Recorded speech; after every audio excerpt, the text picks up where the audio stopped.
Hi, everybody.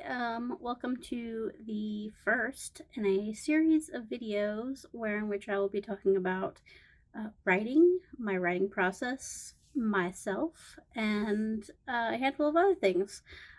Specifically for the lead up and release of Kinetics Book 5, which is called Equilibrium.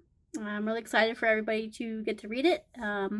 It the entire past 2 decades of working on this series has been an intense labor of love, and I'm so excited to be at the end. Like it's a little terrifying, but also very exciting, and um, so so this will be my advertising for the book.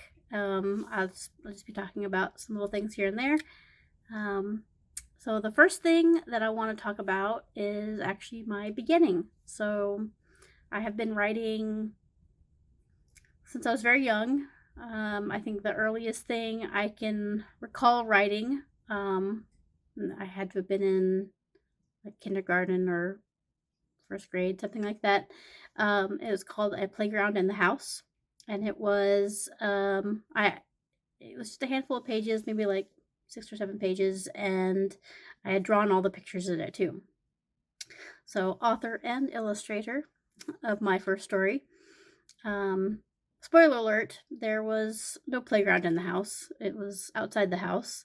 But the little character, who was just me, had a dog, and I had taken that dog to the playground and we played and then we went home. So, good times. Uh, I was not raised in the traditional sense with proper schooling and stuff like that. So, um, my early years were spent in a classroom with other peers. And then, um, probably around third grade, um, I think my parents decided to start homeschooling. I'm not really sure of the reasoning, but my brother and I were pretty much allowed to kind of self regulate our schooling the way we wanted to, and we had a lot of freedom to do whatever it is we wanted to do. So for me, it was a lot of art and writing, and um, for my brother, it was music and I don't know, being chronically online. Uh, so uh, so for many of the early years of writing, I I would just spend a lot of time reading a lot and then just trying to jot down story ideas that would come up. And I had a lot of ideas, but nothing solid enough where I was like, oh, I've got to finish this. I've got to finish this all the way to the very end. Um, the first of those was probably a story I called Atlantic Island, which um, was a story about Atlantis. I spent a lot of time in the library around around the speculation section, just reading books about Atlantis and UFOs and crop circles and all that kind of stuff. And and so a lot of a lot of my early writing was very informed by um, that kind of stuff. Um, so so that first story that I was kind of like, oh, I like this enough that I want to finish it, that I want to do more with it. Um, it ended up stalling out, because a little Disney movie called Atlantis: The Lost Empire came out, and I was so mad because I was like, "No, I'm writing an Atlantis story. Why why are you doing this to me, Disney?" I was so pissed. I refused to watch that movie for so many years after that, and when I finally did watch it, which was probably around college, early college, before college. I don't know. It was somewhere around there. I was like, oh, why? This has nothing to do with what I was writing at all. It's just Atlantis, but that's a completely different story. Which mine wasn't all that great anyway. The Disney Last Lost Empire was objectively 10 times better than what little story I'd come up with. Um, but that that was kind of like my first major disappointment um, as a writer, early childhood writer, um, because I was like, oh, I wanted to write that, but was so disappointed by this perceived slight on writing the same story that I kind of had to learn that ideas are kind of a dime a dozen, and that nothing is really truly sacred. Um, it's not the idea that is the story; it's how you execute that idea that is the story. And so I really learned that lesson really well early on, and I think that kind of helped me when the next story idea came along that I was like, oh, I really want to finish this, and that was Kinetics. Um, so around this time, like I think we're looking at. So I started writing the very first version of Kinetics when I was somewhere around 11, 12 years old. I'm not sure the exact age. I tend to ascribe a lot of the stuff that happened when I was in that age range to just 12 years old. Um, there was quite a few significant life events that happened, at least for me in my personal life. Um, when I was 12, and and I think that everything kind of just was around that. Um, so I don't know the exact age, but for ease of knowledge, to say I was 12 when I came up with Kinetics, at least the first version of it, which is quite a bit different than what we have now. But so between the age of 12 and the age of 5, so in that 7 year period, um, I came up with a lot of different story ideas, a lot of poetry ideas, a lot of like ways of trying to tell stories. I'd come up with a little comic book character who was very much based off of like the Calvin and Hobbes type character, uh, and was named after um, the kid from Iron Giant, Hogarth. So, uh, so I was I was very used to early on of like taking pieces that I liked and putting them all together into something that was mine. So, I think that's kind of what's brilliant about writing is that a lot of it is that it's like you're just taking lots of little pieces and then putting it together into something, unique. And like ideas themselves are nothing without the context around other ideas. Um, so uh, one of the things that I remember doing was taking my dad's audio recorder because he was a journalist, and recording interviews with imaginary characters. And I I remember it really well because I would sit there and I would um, affectate a voice for these characters. I would use my voice for as the interviewer, and then a fake voice for an affectated voice for my characters. I don't remember which characters it was I was interviewing. I don't think that they were part of anything that I was largely working on, but it was kind of a fun exercise in coming up with characters and coming up with conversations and that kind of thing. So I include that as sort of like I was trying a bunch of different things. So like coming up with a comic, or coming up with like almost like an audio drama type of thing with these interviews, and and then actual writing. Like I was trying a bunch of different things. So storytelling was very much um, it was where I was leaning no matter what. Even visual storytelling, like I love to draw. I love to draw things, and so like being able to tell things through a visual medium as well was definitely on the table. And at this point, in my early childhood, I didn't really know which way I wanted to go. I know that I wanted to tell stories. I think that was kind of on an unavoidable path that I was on. Um, and I didn't want to avoid it. I was very happy with where I was at. Um, and I even remember having told my grandmother um, that I wanted to be a writer, when I grew up, and she was like, "Oh, you'll never make money doing that." And in my little child head, I was like, "Well, I don't care. I'm gonna do it anyway." Um, and so I've always been aware that I'll have to do writing almost as like a secondary thing, because I mean we grew up poor. There was no way that I was gonna get like you know an angel investor to pay my way. So I was always going to have to do something else while also writing. And as a kid, you're always people are always like, oh, you could be a doctor, you could do this, you could do that. And I wanted to be an astronaut, and unfortunately did not have the math brain for it, for any of the stuff. But because my dad, he was very good about like, oh, you're interested in this, well, here, this is what you'll need, you know to be good at in order to do that.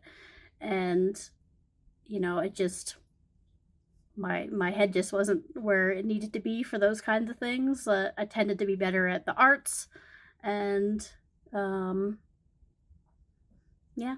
So I dabbled with the idea of being a doctor. I dabbled with the idea of being a lawyer.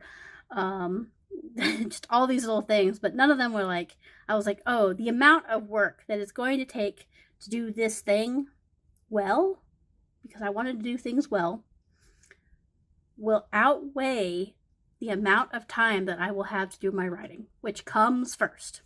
And so I've always been trying to figure out how to stay the course with writing and make that sort of like the center while also not being the full center. Because, I have to keep a roof over my head. I have to feed myself. I have to get to work. And, you know, my cats also need a roof over their head. So all these things were considerations that I was making,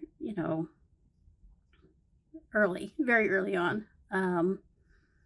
When I was a kid, and we kind of, you know, we were homeschooled up till college, um, and so I had a lot of free time to like sit and write and explore my artistic side, because I was not forced to be in a classroom, and I really am kind of glad of that, because I think that I would have struggled so much with actual schooling.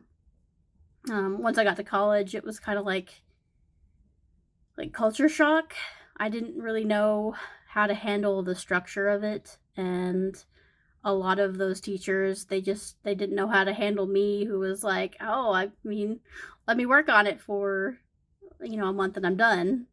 Um, yeah, it was a struggle. College was a bit of a struggle, and I'll talk about that a little bit more of that later. Um, but but yeah, everything for me at a certain point had to come second to writing. And it probably wasn't until a couple years ago that I really kind of figured out how to balance the things I needed to do with the things that I wanted to do. So, but, it takes time. But early on, it was very good to be conscientious of those kind of separate lives I would have to lead in order to achieve my ultimate goal of writing stories, writing a book. Um, and yeah, I think that when I was coming up on the beginning of what would be Kinetics, um, I was reading a lot of Animorphs at the time. If you're not familiar with Animorphs is a series. I think it's 57 books, and it's it's about a bunch of kids with the ability to change into animals, and they're fighting off an alien invasion. And that was one of the primary inspirations for Kinetics. I took a lot of the stuff that I liked from that, and it's from a handful of other books that I'd been reading. So throughout the years, like I've pieced together stuff from other books, um, and put them together and made Kinetics. And I can provide a list of those books. But yeah, so I was reading a lot of Animorphs, and my dad was really good about sitting us down while he was watching the news and explaining a lot of stuff that was happening on the news. So I was also very conscientious of uh, like kind of global politics at the same time. Um, so uh, that doesn't sound super important now, but it will be later, um, because Kinetics in the form that it is now is is a commentary on war and children adopting that war and all the stuff that comes with it, like trauma and loneliness and just having the agency in your life to do something about what's going on around you. Um, so, which was something that I struggled with because when you're a kid, you're like, oh, I wish I could have superpowers so I could fix A, B, and C and fix all these things in my life that aren't perfect, and that kind of set the stage for everything that would happen later, which was the writing of Kinetics. And when I was 12, give or take, I think we were living in an RV at the time. So my dad was a journalist. He was a traveling journalist, and um, he was constantly chasing stories. So we, from the age of like 10 to almost 16, most of my life was spent on the road. Um, and before I was 16, when we finally moved to like settled down in Tennessee, I'd seen most of the continental United States and a little bit of Canada. Not much, but that was really formative for me because I had been able to see a lot. Like, the United States is huge and there's so much space, so much beauty, so many different like subcultures and like there's a lot in the United States that you don't see unless you actually get out there and go see it. Um, so when I was 12 and started writing Kinetics, it was a reaction to a handful of things, that strong emotions that I was feeling, like my parents were arguing or something like that, and my mom was following along in her car. Like, she hadn't yet moved into the RV with us at the time. My parents were like semi sort of separated, and so she was just following along in um, her car. And so my parents were arguing about something, and I went out to the car and with a little wind up radio and just sat there and listened to music and started writing. And it's almost, I mean, in the way that Athena popped fully formed from Zeus's head, this story came to me. And the only thing I did not have was the very end. I had a lot of it. And I think I wrote around 21 pages in that, like just handwritten paper, like a notepad. And it was like I introduced the early version of Willow and Eugene and a couple other characters, and just began this foundation of what would come later. One of the things that my dad had told me was like, when you have a strong emotion, which I think I was just a very emotional child, and there's some reasons for that I don't think came out until quite a bit later. I've only recently been diagnosed with ADHD. So I think that comes with a lot of very, very strong emotions and strong reactions to things. Um, and he told me that it's like, when you have a strong emotion around something, go ahead and write it down. And so I would write a lot of poetry, and when I was really angry about something, or sad or depressed, then the first step for me was always to sit down and write about it. And usually it was in a fictional way, because that was what interested me more than anything.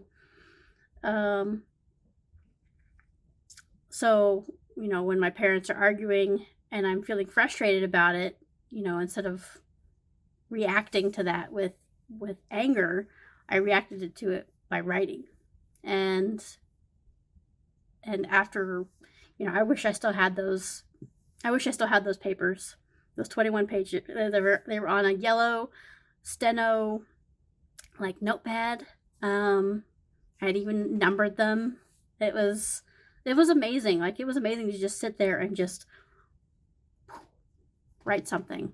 And even though like later I would go and like transcribe it onto the computer and try and figure out the end. And this was what I call the pre 9/11 era of Kinetics, because after 9/11 everything kind of changed. Like, my perspective of the world changed, and my perspective of the thing that I'd been struggling with was the concept of evil changed. Like, everything changed after 9/11, and it had a very significant effect on how I was telling my story and what I was trying to say with that story. So that I'll talk more about that later, but in the early days, like the pre 9/11 days, writing was just an expression of myself and what I wanted, and what I felt about the world. And then post 9/11, it became more of a, how do I understand the world through these situations and these characters. So yeah, I think that we'll call that the first video. And if you have any questions, feel free to pop them in the comments, and I'll try to get to them next time.